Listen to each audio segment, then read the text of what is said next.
안녕하세요. 우리 어제 이어서 인형쌤과 매일 습관처럼 매일 학습의 헌법 하루에 한 문제. 자, 이것도 티끌모아 태산입니다. 매일매일 간단하게 좀 부담 갖지 마시고 한 문제씩은 꼭 최신 문제 중에 알아야겠다라는 문제 같이 한번 해볼게요. 바로 넘어갈게요. 자, 올해 문제였습니다. 24년 1월에 있었던 소방관부 문제였어요. 자, 소방관부 헌법 문제 중 14번 문제인데 자주 나오죠. 늘 나오죠. 빠지면 안 되는 거죠. 헌법 문제에서 기본권 주체 문제는 약방의 감초입니다. 살펴보도록 할게요. 기본권 주체에 관한 설명 중 옳은 것은 자, 1번 헌법 31조 사항에 규정하고는 교육의 자주성, 대학의 자율성. 솔직히 말해서 헌법에 22조하고 31조하고 많이 비교해서 나옵니다. 특히 31조에 31조 사항에 가보면 자, 교육이란 자주, 전문, 정치적 중립, 대학의 자율성 이렇게 돼 있어요. 자주, 전문, 자, 정치적 중립, 그 다음에 대학의 자율성 이렇게 돼 있거든요. 자, 자주, 전문, 정치적 중립, 대학의 자율성이라는 헌법 31조 사항은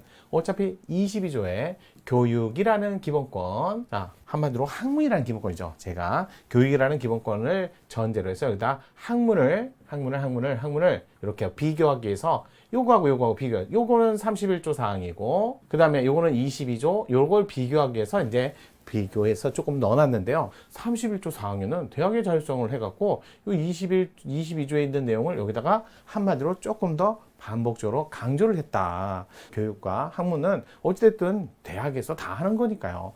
그런데 문제는 여기서 학문의 자유를 확실히 보장을 위해서 꼭 필요한 것은 맞고 대학에게 부여된 헌법상 기본권은 맞죠. 그러면서 대학에게 기본권이 주어졌는데 그 기본권 주체가 과연 국립대가 되느냐 안 되느냐 요거 내려고 낸 지문이에요. 국립대학교, 여기서 말하는 국립대학교 우리 판례 서울대에 있고요. 세무대 사건이 있어요. 어느 특정 대학을 얘기하는 게 아니라 판례가 이 두 판례에서 서울대학교, 세무대학교 자, 학문의 자유 있습니다. 하지만 학문의 자유에서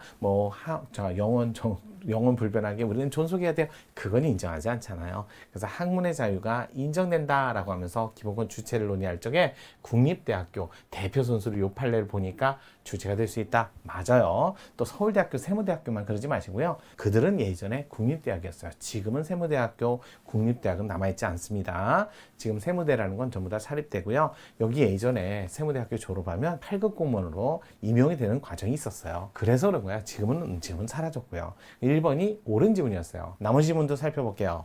모든 인간은 헌법상 생명권의 주체가 되고 생명권 살아있어야죠. 자, 형성 중인 태아에게 생명권의 주체가 되는 건 당연한데 살아서 출생해야만 행사할 수 있도록 하고요. 다만 초기 배아는 요거 뭐 너무나 많이 아시죠? 생명권의 주체가 될 수 없다라고 해야죠. 하나는 되고 하나는 안 되고. 그래서 2번 틀린 집은 3번 변호인의 조력을 받을 권리 요즘에 점점 확대돼서 형사 절차뿐만 아니라 그 다음에 행정 절차까지도 점점 늘어가고 있어요. 그래서 외국인인데 난민 신청했다 거부받았을 때 그분은 우리나라 언어도 모르고요. 법제도 몰라요. 그러니까 변호인의 조력을 한 번이라도 받게 해줘야 되는 거 아니에요? 라고 했어요. 그래서 외국인은 주체가 될 수 없다. 틀린 지문. 네 번째, 국가 조직 영역 내에서 공적인 과제를 수행하는 대통령 소속의 정당, 자, 활동할 수 있는 사인으로서 사회자 지위를 가지는 경우에도 기본권 주체성을 갖는다고 할 수 없다. 일단은요, 조심해야 될 게 정당이라는 자, 국민의 단체죠. 다만 얘는 여러 가지 개념 이름이 있어요.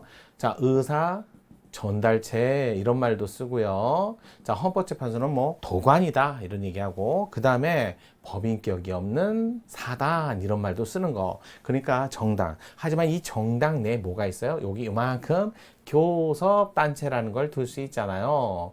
자, 국회의원 20인 이상이 그 소속 정당에 소속돼 있을 때 그럴 때 교섭단체를 구성하는데 여기는 국회의원만 돼요. 만으로 이루어졌어요. 그것도 20인 이상의 국회의원으로만 이루어졌기 때문에 요건 국가기관이고요.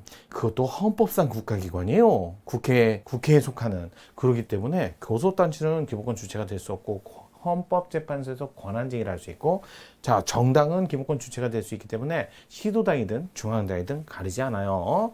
따라서 자, 정당은 기본권 주체가 될 수 없다. 그건 틀린 지문이죠.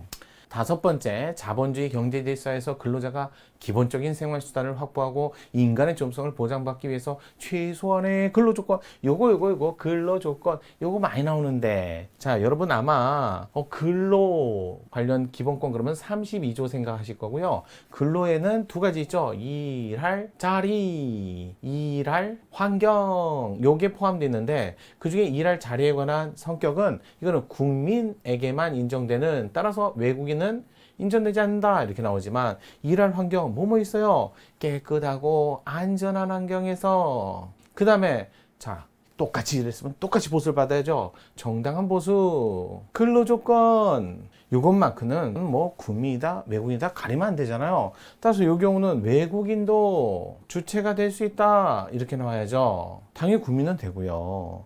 그러니까 여러분한테 여기다 일할 환경이란 말이 없어도 근로조건이라는 말이 나오면, 그러면 외국인도 주체가 될 수 있는, 그래야 바로 맞는 지문을 틀린 지문을 찾을 수 있을 거 아니에요. 근데 여기 보니까 버젓이 외국인에 대해서는 기본권 주체성을 인정할 수 없다? 그럼 틀린 지문이죠. 그래서 여러분들이 시험 문제 풀 적에 이렇게 정리하고, 그다음에 이런 단어가 나왔을 때 바로 이렇게. 자, 오늘도 일일 학습 하루에 한 문제. 내일 이 시간에 또 찾아뵙겠습니다. 감사합니다.